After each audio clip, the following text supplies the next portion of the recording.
হ্যাঁ, 4টে লাইন।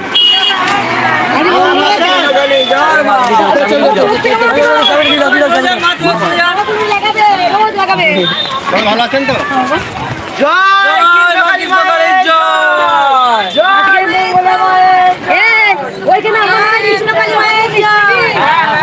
সবাই নিবি বুঝলে, মিলেমিশে নেবে, মিলেমিশে।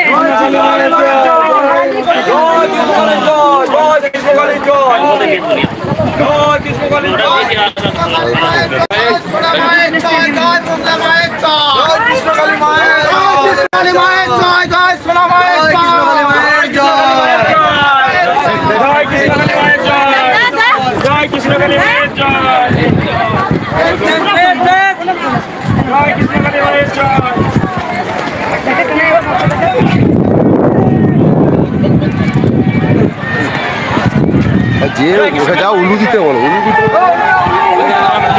মা কুকুর আছে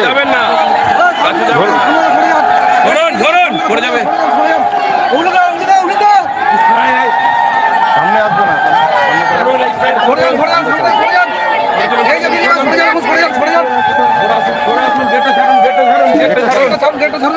গেটটা আটকাবে, মা ঢুকে গেলে গেট আটকাবে। জয় মা কৃষ্ণকালী জয়। মা শিলিগুড়ি থেকে এসছি আমি। ঠিক আছে, একটু দাঁড়ান। বাইরে যাবেন, ধরবেন না, ধরবেন না। জয় মা কৃষ্ণকালী জয়। এখন চাপাইনি ওরালাম তো সঙ্গে সঙ্গে।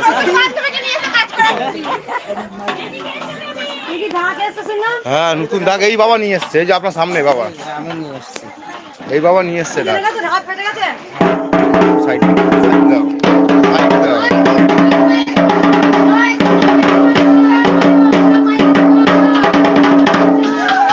ভালোই তো বাজাতে পারে বাবা। আপনি কি করছিলেন পিছনে জানতো?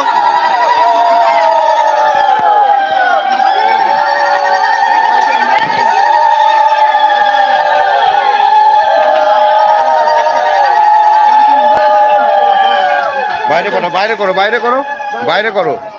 মাম্পি দিস প্রচুর মালা এসছে তো দেখা কানাই। আজ কি বার? তুই শেষ সীমানা লাইন তো। আজ কি বার গো? কাল আজকে বাস আমার। তোমাদের কিচ্ছু নয়, তোমরা আসবে 30 টাকা চলে যাবে। টানতে হবে কাকে? আজকে আমি কি না গরু গাড়ি টানবে আজকে। আমাকে তো টানতেই হবে। যাই হোক, আজ মঙ্গলবার। আমি হাসাতে ভালোবাসি, আমি হাসতেও ভীষণ ভালোবাসি। নিজের কষ্টটাকে বেশি প্রকাশ করি না। আর সব সময় আমি হাসি বলে সকল ভক্ত হাসে। আমি যখন কাঁদি তখন সকল ভক্ত কাঁদে। আজকে আমি অনেক ভোরে উঠেছি। কেন উঠেছি আজকে আমি তাড়াতাড়ি কেন আসতে পেরেছি? কারণ জানো, আজকে সোমবার, বিশ্রাম পেয়েছি, একটু বেশ ঘুমিয়েছি সকাল সকাল, ওই জন্য ভোর ভোর উঠেছি। আমি জানি প্রচুর ভক্ত হবে। আবার স্নান টান করে সোনা মাঠে পুজো করেছি। ওকে গোপাল আছে ঘরে, তাকে স্নান টান করিয়ে পুজো করে আবার এসেছি। প্রচুর মালা করেছে। আর ভোগ চাপিয়ে দাও। ওই 3 কবে যাও দাদা? আজকে যাও কথা ছিল তো। দাদাকে ফোন করে বলছি তাড়াতাড়ি চলো, আমি যাচ্ছি পিছু পিছু। কোনো ভক্তি উপকার হয়েছে?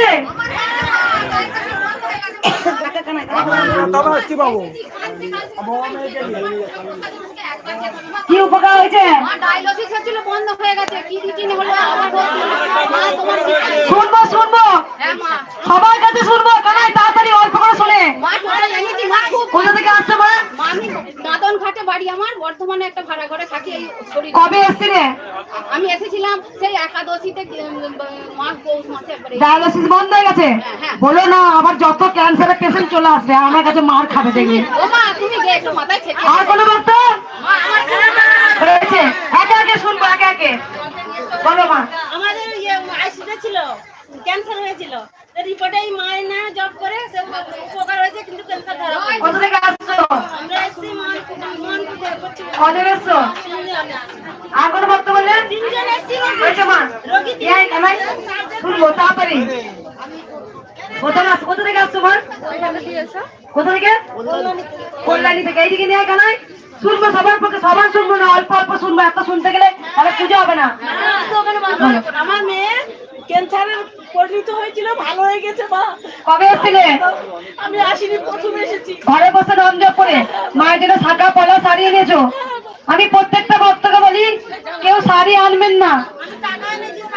আমি বলে দিই দরকার হলে 1 বস্তা সিমেন্ট দাও, ওইটা তুমি সিমেন্ট কিনে সিমেন্ট দিয়ে দাও, কি 100টা ইট দাও, তাহলে কেন মায়ের মন্দির আমনি হবে। কেউ শাড়ি আনবে না। মায়ের প্রচুর শাড়ি হয়েছে, মায়ের প্রচুর। তুমি এটা একটা তিরপল দিয়ে দাও। তারপরে ভক্তরা এদের গাড়ি আছে, সাপোর্ট এখানে তোমরা দাঁড়াতে পারবে। এইখানে গোটাটা শাড়ি রাখবে না, মায়ের যেগুলো কাজে রাখবে। দরকার দুটো বাঁশ কিনে দাও, আরো লাইন হবে। বাঁশ থাকলে তোমার কি হবে, আরো তোমার এই যে বাঁশ গুলো কিনে প্রত্যেকটা তিরপল দিলাম। তিরপল দেওয়া হয়েছে যাতে ভক্তরা রোদে গরমে, বর্ষাকাল আসছে, রোদ পাচ্ছে, শাড়ি লাগবে না। মায়ের প্রচুর শাড়ি হয়েছে। একটা তিরপল দান, দুটো বাঁশ দান, তোমাদের দানেতে কিন্তু সবাই সকলের মঙ্গল হবে। এই যে একটু আগে না সকাল আছে 10টা 11টা যা রোদ হয় না, এইখানে যারা দাঁড়িয়ে আছেন তাদের মাথার উপরে কি হয়, রোদটা থাকে, পুরো ক্লান্ত হয়ে পড়ে রোদের গরমে। এইখানটা বাঁশ দিয়ে তোমার তিরপল দিলে সকল ভক্তরা দাঁড়াতে পারবে। রোদের গরমে কত বাচ্চা আছে, কত সুস্থ আছে, কত অসুস্থ আছেন। দাঁড়ান দাঁড়ান।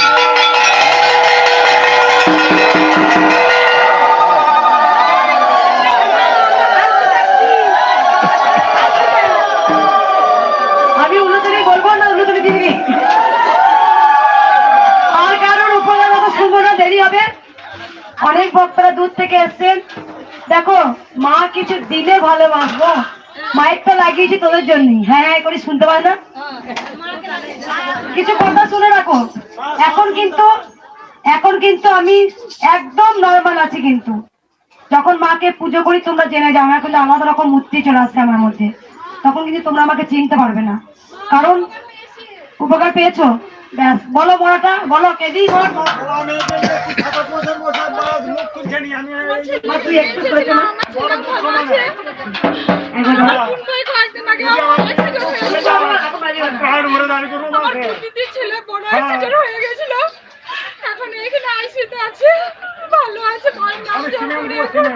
কোথা থেকে আসছো মা? ঠিক আছে, এদিকে নিয়ে কানাই সবার উপকার শুনবে না, রাত হয়ে যাবে। কিছু কিছু কথা শুনে নাও। প্রথম 1 নম্বর ভালো করে শুনবে সবাই। মাইক সেই জন্য লাগানো হয়েছে, এত তো বড় চিৎকার করা উচিত পারি না। প্রথমত হচ্ছে যখন আমি ত্রিশূল ছোঁয়াবো, ভালো করে শোনো। যারা আলতা সিঁদুর ধূপ মোমবাতি নিয়ে এসছেন, সেই আলতা সিঁদুর আমরা নিয়ে যাবেন, পড়বেন। আর আলতা যদি না পারেন কোনো মায়ের স্থানে দিয়ে দেবেন, ঠিক আছে? কিন্তু এখানে যেখানে ধূপ মোমবাতি জ্বালছেন সেখানে আলতা সিঁদুরে ঢালবেন না, কারণ সিঁদুরটা আলতাটা পুড়ে যাচ্ছে। তোমরাই করছো কিন্তু এগুলো। আলতা সিঁদুর নাই বা নিলাম, সিঁদুরটা নিয়ে যায়, আলতাটা কোনো মায়ের স্থানে দিয়ে দেবো, হতে পারে তো? বা এক পাশে নামাও তোমরা, যেখানেই ধূপ মোমবাতি সেখানেই আলতা সিঁদুর। কেন? ধূপ মোমবাতিটা জ্বলছে তো। দেখো কিছু কিছু জিনিস লক্ষ্য করে দেখবে, সেগুলো যেন না হয়। আলতা সিঁদুর তোমরা নিয়ে যাবে। দরকার হলে তোমরা সিঁদুরটা মায়ের নামে নিয়ে এসছো, তোমরা পড়তে পারবে শতবার। সিঁদুরটা খুব ভালো কাজ হয়, দেখবে অনেক জনের মাথায় ঘা হলে ওই সিঁদুর পড়লে ভালো হয়। দ্বিতীয়ত কথা হচ্ছে ধূপ মোমবাতি জ্বালার দরকার নেই। ভালো করে সবাই শুনবেন, ধূপ মোমবাতি খুব রিস্কের ব্যাপার কিন্তু।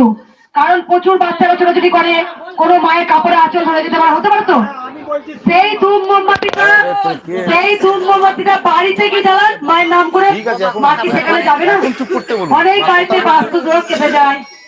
জয় কৃষ্ণকালী মায়ের জন্য ঘরে জ্বালাও। যে ধূপ মোমবাতিটা মায়ের মন্দির থেকে ফিরে নিয়ে যাচ্ছ, মা দেখতে পাচ্ছে তুমি মায়ের জন্য কি এনেছো। মা সব জানে তুমি কতটা ফুলের মালা এনেছো, তুমি মায়ের জন্য কি এনেছো, মা সব দেখতে পায়। মা অন্তর জানে, আমাদের মতো নয় খেলার পুতুল। মা হচ্ছে অন্তর জানি তুমি মায়ের জন্য কি আনবে, তুমি ক অবস্থা সিমেন্ট দিচ্ছ, তুমি কি আনছো, সেটা মা সব দেখতে পাচ্ছে। তোমরা সবাই জানো কৌশিকা অমাবস্যার দিন বাবা কাপার কাছে মা এসেছিলেন।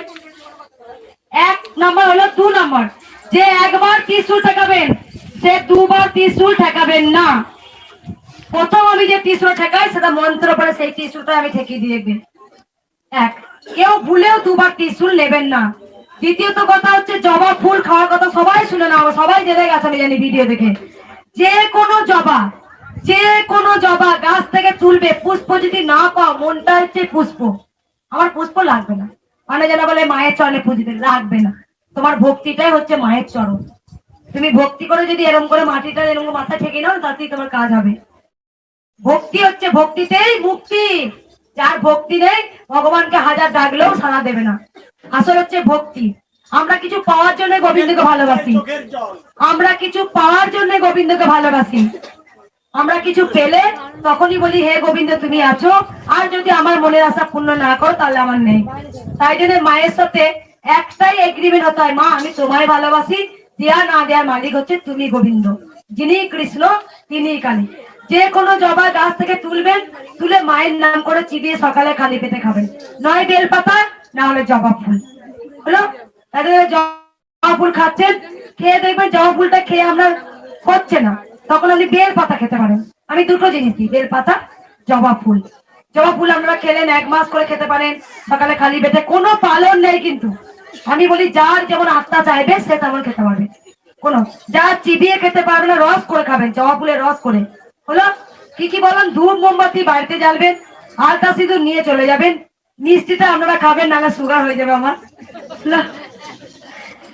আর আপনারা জানেন আমি দক্ষিণা কিচ্ছু চাই না, আমরা যদি মন হয় মায়ের মন্দিরটা হোক আপনারা দক্ষিণা দেবেন, আর যদি না মনে হয় কোনো ব্যাপার না, আমাদের কোনো জোর নেই যে দক্ষিণা দিতেই হবে।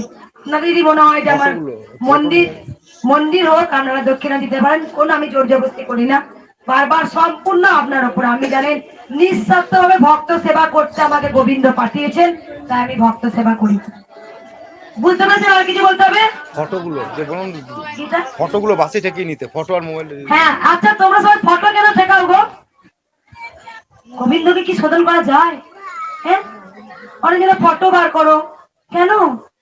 গোবিন্দ একটা নুড়ি পাথরকে পুজো করলে সারা দেয়।